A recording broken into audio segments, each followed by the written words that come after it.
આ once in a life time crucial decision, crucial moment છે. પોતે મહેનત કરી હોય, પોતે પરસેવો પાડ્યો હોય અને પછી એ ધૂળમાંથી જે ધન ઊભું કરેલું હોય ને એની કિંમત જાણનારી વ્યક્તિ સાથે જિંદગી પસાર કરવાની મજા અલગ છે. એ મૂવી પૂરું થઈ જાય એ પછી નૈના અને બનીનું શું થયું ને આપણને કોઈ બતાવતું નથી. પાત્ર પસંદગી કોણ કરે છે એટલું મહત્વનું નથી જેટલું પાત્ર પસંદગી કેવી રીતે કરે છે એ મહત્વનું છે. આપણી આવનારી આખી જિંદગી આપણે કોઈ એક વ્યક્તિના હાથમાં સોંપતા હોઈએ તો એ નિર્ણય કેટલો મોટો છે, કેટલો મહત્વનો છે એ આપણને સમજાવવું જોઈએ. અને આપણી બધાની તકલીફ એ છે, ખાસ કરીને આ જનરેશનની, કે આપણે બહુ બધી films, series, OTT platform, Netflix જોઈને મોટા થયા છીએ. આ બધામાં સરસ મજાની વાર્તા આવે કે એક છોકરો હોય, એક છોકરી હોય, બંને જણા ક્યાંક ટ્રીપ પર ગયા હોય અને મળે. યે જવાની હે દીવાની, નૈના ને બની મનાલીમાં મળ્યા હોય અને પછી બંને પ્રેમમાં પડે અને 8 વર્ષ રહીને બંને પાછા પરણીએ જાય, ત્યાં મૂવી પૂરું થઈ જાય. એ પછી નૈના અને બનીનું શું થયું ને આપણને કોઈ બતાવતું નથી.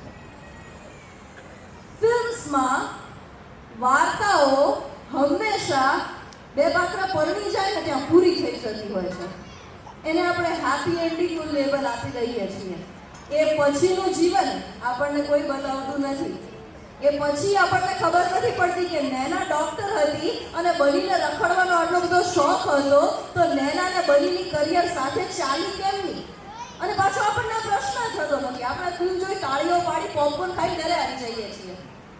ટીવી પર પાછી એની એ ફિલ્મ આવે તો પાછી એની એ ફિલ્મ જોઈએ છીએ, પણ આપણને આવા પ્રશ્નો થતા નથી.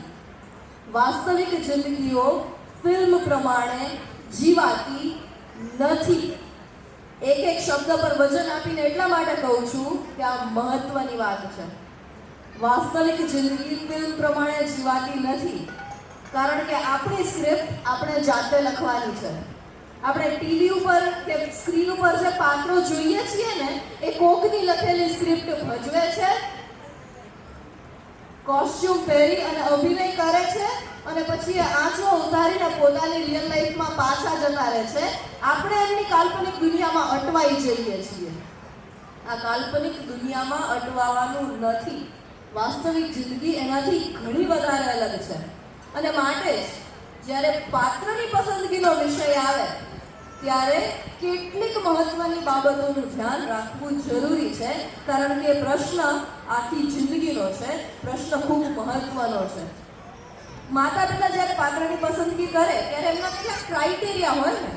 આપણે ઘર પરિવાર કેવું છે એ જોઈએ, સામેના પાત્રને જ નહીં એના માતા પિતાને પણ જોઈએ કે કન્યા માટે મુરતીઓ શોધવાનો છે તો એની માં કેવી છે, એનું મોસાળ કયું છે, એના ઘર પરિવારનો આંબો શું છે, એના ઘરમાં બીજા કેટલા દીકરા દીકરીઓ છે, એ કેટલું ભણ્યા છે, પરિવારમાં શિક્ષણનું મહત્વ કેટલું છે. માતા પિતા જ્યારે કોઈ પાત્રની પસંદગી કરે ત્યારે આ બધા જ મુદ્દાઓને ધ્યાનમાં રાખીને કરતા હોય છે. પણ આ ટીનેજના વર્ષ કે પછી હજી 20-22 વર્ષ સુધીની ઉંમર એવી ઉંમર છે ને કે જ્યારે આપણે પાત્ર પસંદગી કરતી વખતે કોઈક ને કોઈક કારણસર ક્યારેક ને ક્યારેક આ ક્રાઇટેરિયા ભૂલી જતા હોઈએ છીએ. માતા પિતા અને વ્યક્તિ પોતે જ્યારે પાત્ર પસંદ કરે ત્યારે એના દ્રષ્ટિકોણમાં બહુ ફેર પડી જતો હોય છે. અહીંયા મારું કહેવાનું બંને પેઢીઓને, અહીંયા જે ઉપસ્થિત છે એ પણ અને સામે બેઠી છે એ પણ, બંને પેઢીઓને મારું કહેવાનું માત્ર ને માત્ર એટલું જ છે કે પાત્ર પસંદગી કોણ કરે છે એટલું મહત્વનું નથી જેટલું પાત્ર પસંદગી કેવી રીતે કરે છે એ મહત્વનું છે. કોઈ વ્યક્તિ આપણને નવો ડ્રેસ લઈ આપે તો આપણને એમ થાય કે એને આપણી કેટલી કાળજી છે. કોઈ વ્યક્તિ આપણા માટે નવા ઝુમકા લઈ આવે તો આપણને એમ થાય કે અરે મારું કેટલું ધ્યાન રાખે છે. ધ્યાન રાખવાની બાબતો માત્ર કપડાં અને ઘરેણા પૂરતી સીમિત નથી હોતી. કોઈ આપણને બાઇક પર ફરવા લઈ જાય અને આપણને મજા આવી જાય અને આપણને એવું લાગે કે અરે આખી જિંદગી મારે આની જ સાથે પસાર કરવી છે. જિંદગી પસાર કરવાના નિર્ણયો આવી રીતે લેવાતા નથી. એ પાત્રમાં પોતાનામાં કેટલું સબસ્ટન્સ છે એ આપણે જોવું પડે. બહુ દેશીમાં કહું ને તો એ બાપ કમાય છે કે આપ કમાય છે એ જોવું પડે.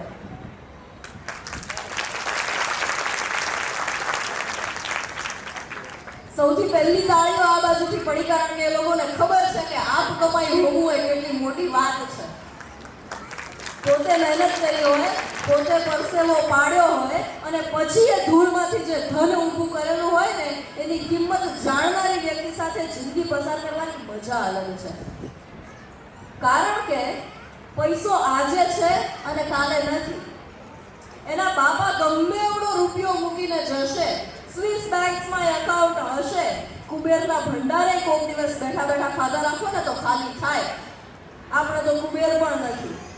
આપણે તો આપણો પોતાનો ધંધો કે નોકરી લઈને બેઠેલા લોકો છીએ. અને માટે જો પોતાનામાં તાકાત ન હોય, પોતાનામાં એ સત્વ ન હોય અને કોઈના જોરે, કોઈના પૈસા લઈ અને આપણને ફિલ્મ બતાવે, આપણને નવા કપડાં લઈ આપે, આપણને ઘરેણાં લઈ આપે, તો એ 4 દિવસની ચાંદની છે.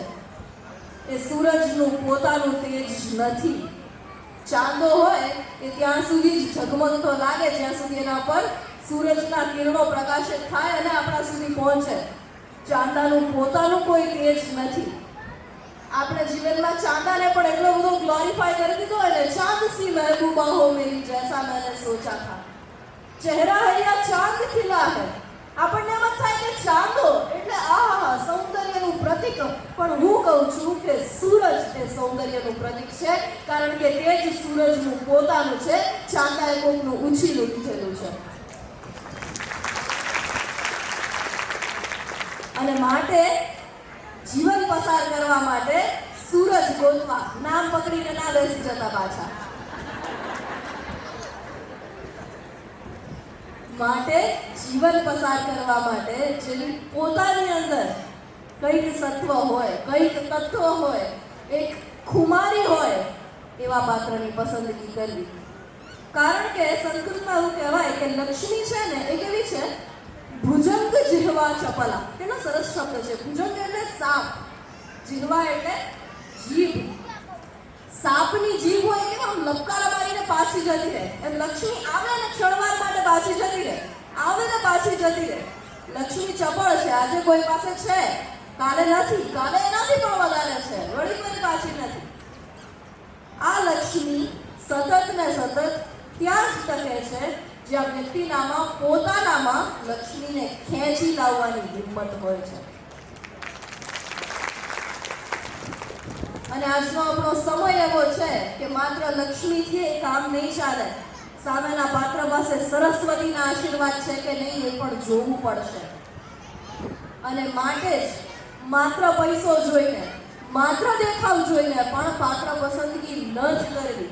એ વ્યક્તિમાં શિક્ષણ કેટલું ઉતર્યું છે, વ્યક્તિમાં સંસ્કાર કેટલા ઉતર્યા છે એ જોઈને પણ પાત્ર પસંદગી કરવી. આપણને એમ થાય કે ભલે એક ડિગ્રી એ આખું જીવન નથી. જે લોકો પાસે ડિગ્રી નથી એ પણ બહુ જ સરસ રીતે પોતાનું જીવન પસાર કરે છે, બહુ જ સરસ રીતે પોતાના પરિવારની કાળજી લે છે. આ બધી વાતો સત્ય છે અને આ બધી વાતોમાં તથ્ય છે. પણ હવેનો સમય અને ખાસ કરીને આવનારો સમય એ ઝડપી પરિવર્તનનો સમય છે. જે વ્યક્તિ કોલેજમાં ગયેલી છે, જે વ્યક્તિ ઉચ્ચ શિક્ષણ સુધી પહોંચેલી છે, એને આ ઝડપી પરિવર્તનનો અનુભવ હશે. અત્યાર સુધીની જે પેઢી હતી એ લોકોનું કામ આ ફોર્મલ ડિગ્રી વગર પણ ખૂબ સરસ રીતે ચાલી ગયું, એમાં શંકાને કોઈ સ્થાન નથી. પણ હવે પછીના સમયમાં ભણતર વિના એકલું ગણતર પણ કામનું નથી અને એકલું ભણતર તો કામનું નથી, ભણતર સાથે ગણતર તો જોઈશે જ. માટે જ લક્ષ્મી જોવી પણ સાથે સરસ્વતીએ જોવી.